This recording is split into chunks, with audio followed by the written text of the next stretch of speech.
Alright, what's going on? This is Graham here, and okay, this is my first podcast, I suppose, and this is for WWE Monday Night Raw, and it is officially now, well, when I'm watching it, in America it would be the 28th of May, 2012, to me it's the 29th of May because I'm Irish. Okay, we might as well get started into it, I suppose so. Okay, let's see what we got here. We got, okay, first thing that happens, we got Big Show coming out to the ring. Okay, nothing special there. He comes out to the ring. He starts talking shit about being a giant. Boring talking. It is pretty boring. And he's talking about his new contract and the big bonus that he got. And you're just thinking to yourself, oh my god, shut the fuck up. We know you got a bonus. We know you got all that fucking thing. Like, he's acting like a fucking twat, in fairness. I know that's the way he's making him, the WWE's making him, but still, we're getting fed up with it. And then he starts making fun of Brodus Clay. He starts making fun of his dancing, and he's saying stuff that he's an embarrassment, and he's a joke, and that he's nothing, like he's not, he says about himself, he's not an entertainer, and he starts going on about Kofi Kingston and R-Truth, and he thought how they didn't have compassion for him when he got fired. And then finally he talks about John Cena, and imagine this goes on for 11 minutes, talking about absolutely bullshit. Well, we already know. We don't really need to hear it again. So that's the first segment. It was pure shit. I'm just going to say it because it was pure pants. Okay. First match, Santino Marella versus Alberto Del Rio. It was a 5-minute match. Jesus fucking Christ. It was terrible. It started off like Santino Marella starts striking. Alberto Del Rio just had some once, turns around to the ropes, looks at Ricardo, whatever his name is, Ricardo Iguez or someone, looks around to him. Santino's about to do the Viper, the Cobra, and Santino Marella gets him in his weird arm lock. I don't know what to call that arm lock. I forget what it's called. And he Santino Marella not pins, but taps out. So it was a 5-minute match. Not even 5 minutes. I would say about 3 minutes. It was pure depressing. And what's the thing? It was Santino. Well, weird tonight. He is the USA champion, but he was acting like a jobber in this match. And I think about when Del Rio won the match. Ricardo, whatever his name is, which he used to be a wrestler, imagine. He used to be a wrestler. He kept on shouting to Santino Marella. He kept on shouting, Roberto Del Rio, and kept on doing the R thing and kept on doing it. He said the name 3 times while Santino was on the ground. But in fairness, it was a shit match. Only 5 minutes. 5 minutes or 3 minutes. But it was pure depressing. And now we go on to our first segments with Eve Torres. Eve Torres backstage with Alex Riley. Hasn't been on TV for a while, but he was on there tonight for some reason. And he tries and flirts with her, and tries to say like she looks better with the way she's styled now and stuff like that there. But then the Big Show comes, and Eve tells the Big Show that he can pick his opponent for tonight. Then she walks away, leaving Alex Riley and the Big Show together. And Show looks at Riley, and it's kind of like Big Show's like trying to intimidate Alex Riley. And Alex Riley is like, he's kind of like trying to pass out there, like he's trying to say like he's kind of scared, but like the way he acts, it doesn't really. It kind of does, but it looks like he's pissing himself.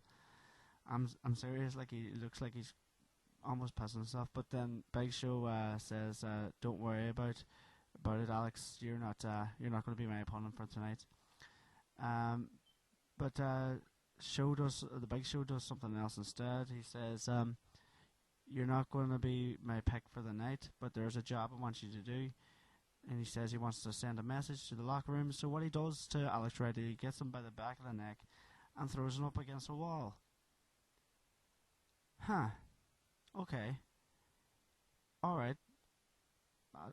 What can I say about this? Really, you're like he hasn't been on TV for. Say he hasn't had a match, say for about good 2 or 3 months, even more. But he's been on TV for about every time he's on Raw. He's either on Raw for about at least a minute. They're not giving him any fucking like he is a good wrestler. In fairness, I think he's far better than The Miz, and most people might like judge me on that, but it's my opinion. I think he's a far better wrestler than The Miz, and once he turned face, it was far better. But it is what it is. Okay, second match. Tag Team Championship match here. Team Boom versus Team Excuse Me. So that's Kofi Kingston and R-Truth versus Jack Ziggler. Fuck. I don't even know if it... Jack Ziggler. No, it's Dolph Ziggler. Fuck. Jack Swagger and Dolph Ziggler. Sorry. The match starts off very well with Team Boom with R-Truth in the ring. Truth absolutely destroys Jack Swagger at the start. I keep saying Ziggler. Fuck. Jack Swagger. They're so kind of like common. Jack Swagger at the start pulls off a few good moves, throws him out of the ring. Dolph comes into the ring, tries and hits Truth. Kofi comes into the ring, throws him out of the ring, and then we get a commercial break. Always with the WWE. Kofi's tagged in Jack and against Jack. Jack's all over him. He had a couple of good moves. Kofi comes back for a second, but no good. Then Dolph enters the ring, does a good few submissions, and Truth then gets a tag. He enters the ring from Kofi from being destroyed. Truth gets 2 pins, but no success. Like then Jack tries and finishes. He tries his finisher, but no luck. Truth has his finisher. The match. He wins the match to Jack against Jack, and he pins him. So they both got the titles again. And then, while weird, I was before I actually seen the end of Raw. I was thinking, I have a feeling that something's going to happen with Dolph and Jack. So what Dolph keeps on shouting to Jack after the match, when Kofi and R-Truth has left the ring, he keeps shouting, "I can do better than this, I can do better than this, I can do better than this." So I feel there's going to be a breakup in the tag team, excuse me. But how can you tell with WWE's like matches? This match was alright. It lasted around 10 minutes. It wasn't that bad. And you'll find out why I meant when I thought they were going to break up, because you'll find out in a minute. Second segment, Santino walks backstage, hurt after his match. I don't know how, because it only lasted a few minutes.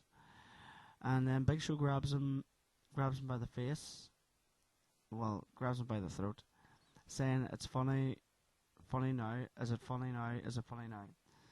Then, since he was making fun of Brodus earlier on, Brodus comes and helps Santino by challenging Big Show to his match, because he can pick any opponent he wants. Then I thought this was a pretty good line, because Brodus says, "I will make you cry like you did when you were fired." So I thought that was a pretty good good line from Brodus, but then it's gone. Third segment. Right, this one's about John Laurinaitis. John Laurinaitis comes to the ring on his crappy scooter with Eve and David Otunga right beside him, and says the match between the Big Show, which is an announcement. He says he's going to have 3 announcements, but technically it wasn't really big. Says that the match between Big Show and Cena at No Way Out will be in a cage. So it's going to be a cage match. You know there's going to be something happening there. Probably someone will help him out. The Big Show, I mean. And then he says the new WWE game, which is a big announcement, the new WWE game 2013, will be released on October the 30th.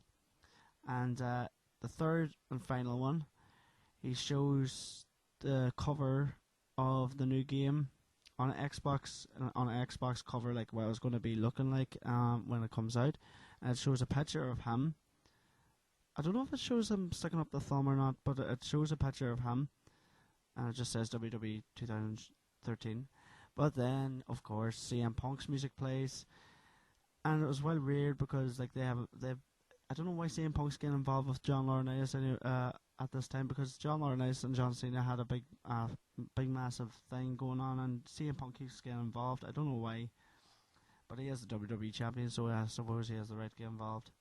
CM Punk comes down to the ring, and he starts making fun of him, saying that he has no testicles, just like Pac-Man, because John Laurinaitis says that he's going to be the biggest game around, because just like Pac-Man, which that's going a while.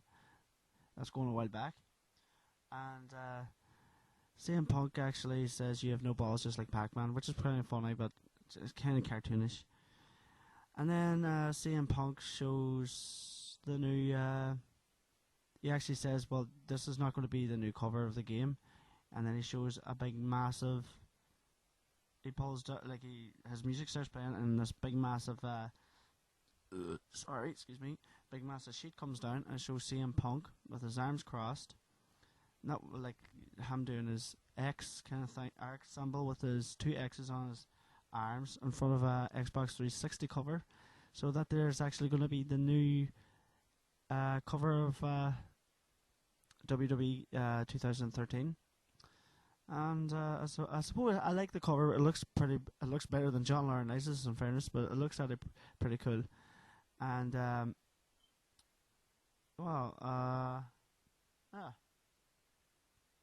So the next match is Daniel Bryan and CM Punk.